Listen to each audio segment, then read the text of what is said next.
2월 12일 목요일 새벽 예배를 하나님 앞에 드리도록 하겠습니다. 먼저 사도신경으로 신앙 고백 드립니다. 전능하사 천지를 만드신 하나님 아버지를 내가 믿사오며 그 외아들 우리 주 예수 그리스도를 믿사오니 이는 성령으로 잉태하사 동정녀 마리아에게 나시고 본디오 빌라도에게 고난을 받으사 십자가에 못 박혀 죽으시고 장사한 지 사흘 만에 죽은 자 가운데서 다시 살아나시며 하늘에 오르사 전능하신 하나님 우편에 앉아 계시다가 저희로서 산 자와 죽은 자를 심판하러 오시리라. 성령을 믿사오며 거룩한 공회와 성도와 서로 교통하는 것과 죄를 사하여 주시는 것과 몸이 다시 사는 것과 영원히 사는 것을 믿사옵나이다. 아멘. 자, 오늘 새벽에 보실 말씀입니다. 이 새벽에 보실 말씀은요, 창세기 48장 21절에서 50장 26절까지의 말씀입니다. 창세기 48장 21절에서 50장 26절까지의 말씀입니다. 먼저 말씀 읽고 돌아오도록 하겠습니다. 정지 버튼 눌러주세요.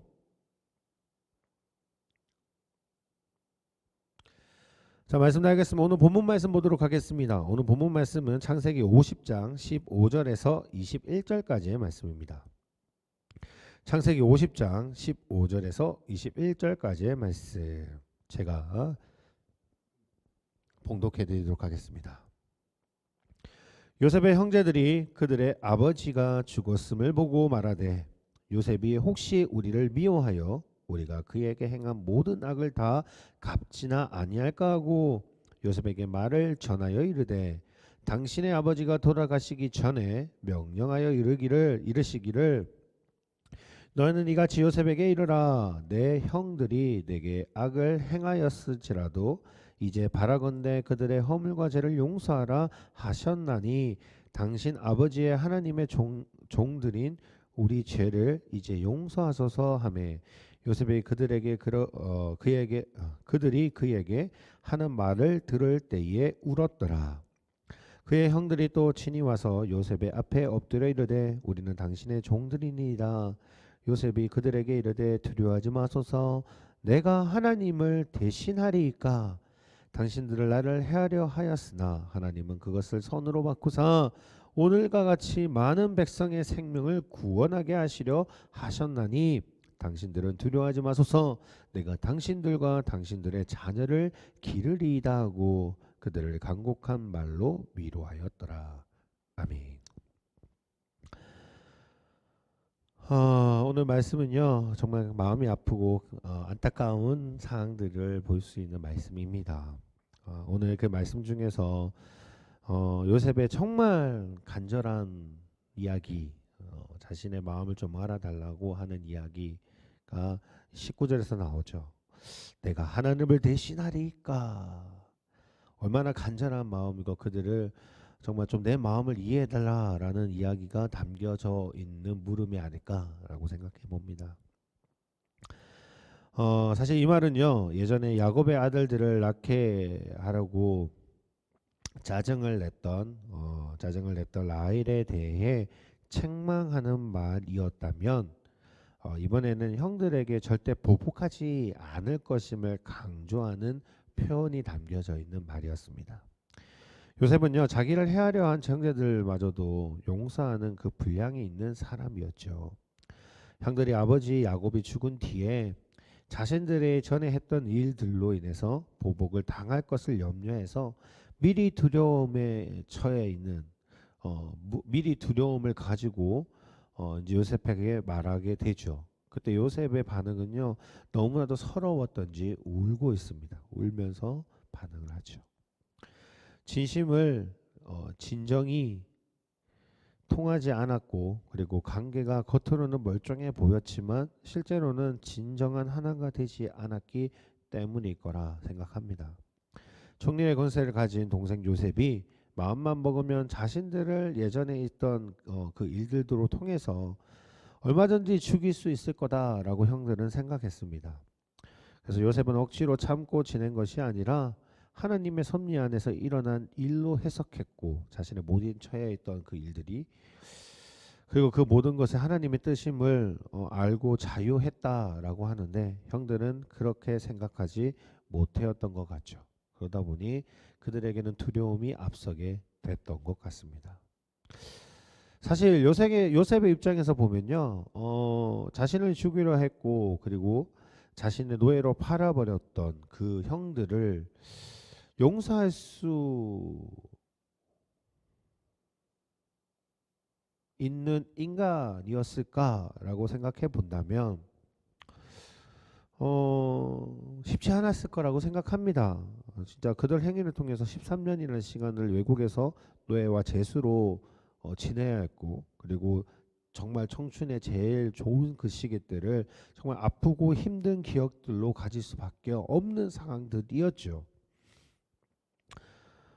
그렇기 때문에 지금 이제 현재에는 복수할 수 있는 막강한 힘을 갖추고 있었고 그리고 그들을 정말 죽일 수 있는 자리에 놓여 있게 됩니다. 그런 자리에 있으면서 용서할 수 있다라는 그 개념은 쉽게 그 가운데 자리 잡기는 쉽지 않았을 겁니다. 분명.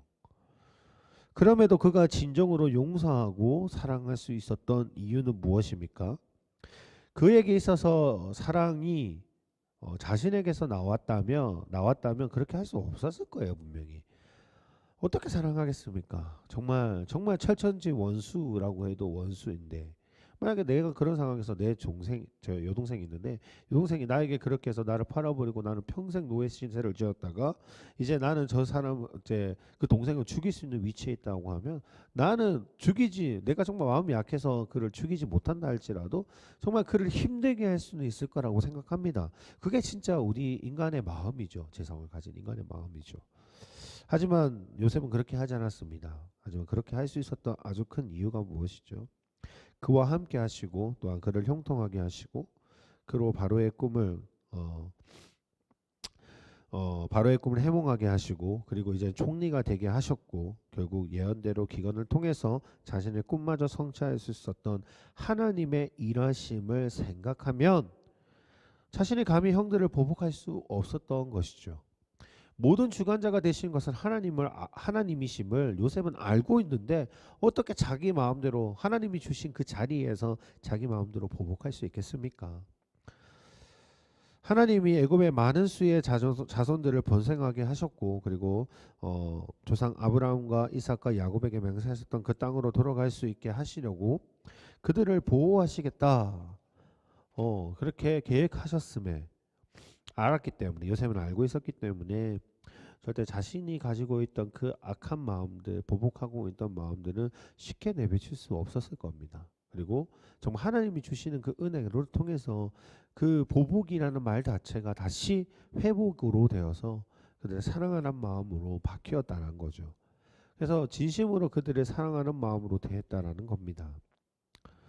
그래서 하나님이 조상에게 하신 그 언약을 이루기 위해서 요셉을 통해서 이제 인도하고 계셨기 때문이죠. 이렇게 하나님의 뜻은 정해졌고 이미 다 밝혀졌습니다. 하나님은 이제 요셉이 아니라 예수 그리스도를 통해서 자기의 백성들 그리고 가나안이 아닌 세상에서 불러내셔서 지금도 부르고 계신 그 모든 수가 차게 되면 애굽처럼 이 땅을 심판하시고 그리고 고통으로 부르짖고 기도하는 자기 백성을 진짜 약속의 땅인 그 천국으로 인도하시게 되겠지요. 이것이 하나님의 커다란 계획 속에 들어가 있고 요셉은 그 일부분이었습니다. 그 일부인 요셉을 통해서 하나님이 그들에게 자신의 제약된 모습들 그리고 요셉이 가지고 있던 감정들을 드러내게 하시는 것이냐? 하나님은 절대 그렇게 하시지 않으셨죠. 오히려 용서하심으로 예수 그리스도의 모습을 미리 요셉을 통해서 보여주신 것입니다.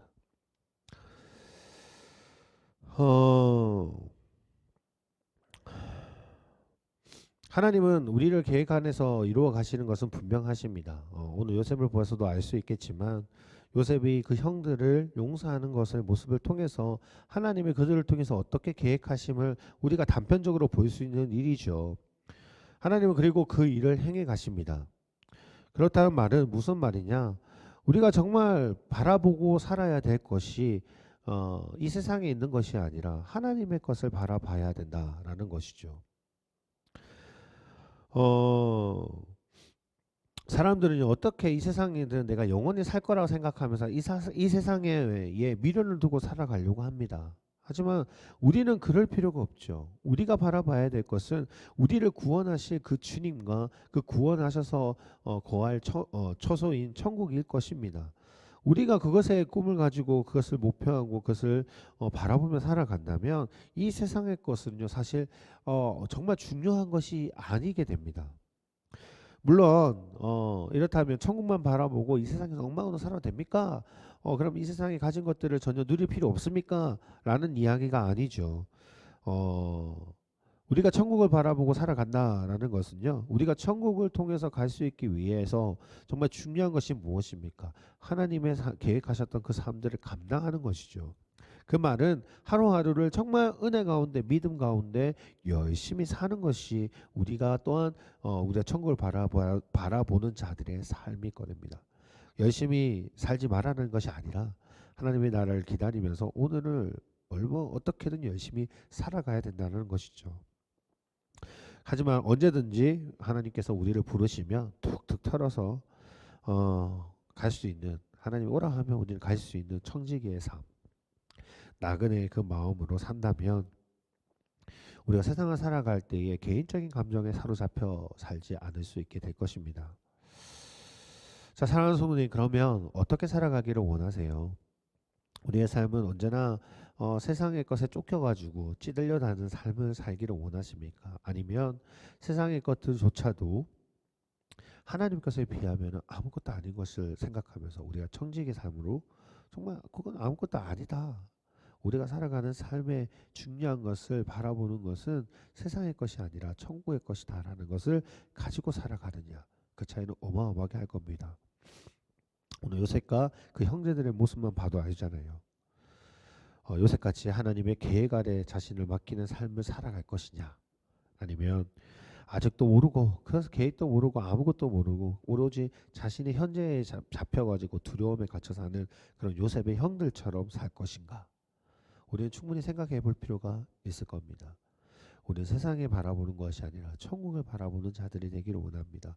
세상의 것에 소명을 가지는 것이 아니라 천국의 것을 소명하고 그것을 바라보며 살아가는 자들이 되기를 원합니다. 오늘 하루도요 우리에게 은혜를 베푸시는 그 하나님을 기억했으면 하고 또한 하나님께 이끌림을 받으시는 저희 가운데 성도님들이 되시기를 소원합니다. 기도하겠습니다. 하나님 아버지, 우리가 살아가는 방향은 어떠해야 될까요? 많은 사람들은요 세상에서의 안위와 세상에서의 즐거움과 또한 세상에서 살아가는 잘 살 수 있는 방법들을 바라보며 살아갑니다. 물론 그 삶 또한 중요하지요. 하지만 믿음의 백성들은 믿음의 자녀들은 그 세상의 것들보다 세상의 즐거움과 그 안정보다 하나님이 주시는 그 천국의 기쁨을 누릴 수 있는 자들이 되기를 원합니다. 세상을 살아가는 방법들은 여러 가지가 있겠지만 우리의 삶은 하나님이 원하시는 삶, 하나님이 계획하시는 삶대로 살아갈 수 있도록 주님이 인도하여 주시고 오늘 하루도 믿음 안에서 하나님이 주시는 은혜와 하나님이 주시는 이끌림을 받을 수 있는 하루가 될 수 있도록 주님이 축복하여 주시옵소서. 오늘 이 새벽에도 무릎 꿇고 기도할 때에 그 기도 소리를 귀기로 주시고 또한 응답해 주셔서 또한 우리 입술에서 감사함이 넘쳐날 수 있는 하루가 될 수 있도록 주님이 축복하여 주시옵소서. 이 모든 말씀 예수 그리스도의 이름으로 기도드립니다. 아멘. 하늘에 계신 우리 아버지여, 이름이 거룩히 여김을 받으시오며 나라의 마옵시오며 뜻이 하늘에서 이룬 것 같이 땅에서도 이루어지리다. 오늘날 우리에게 일용할 양식을 주옵시고 우리가 우리에게 죄 지은 자를 사하여 준 것 같이 우리의 죄를 사하여 주옵시고 우리를 시험에 들게 하지 마옵시며 다만 악에서 구하옵소서. 대개 나라와 권세와 영광이 아버지께 영원히 싸움나이다. 아멘.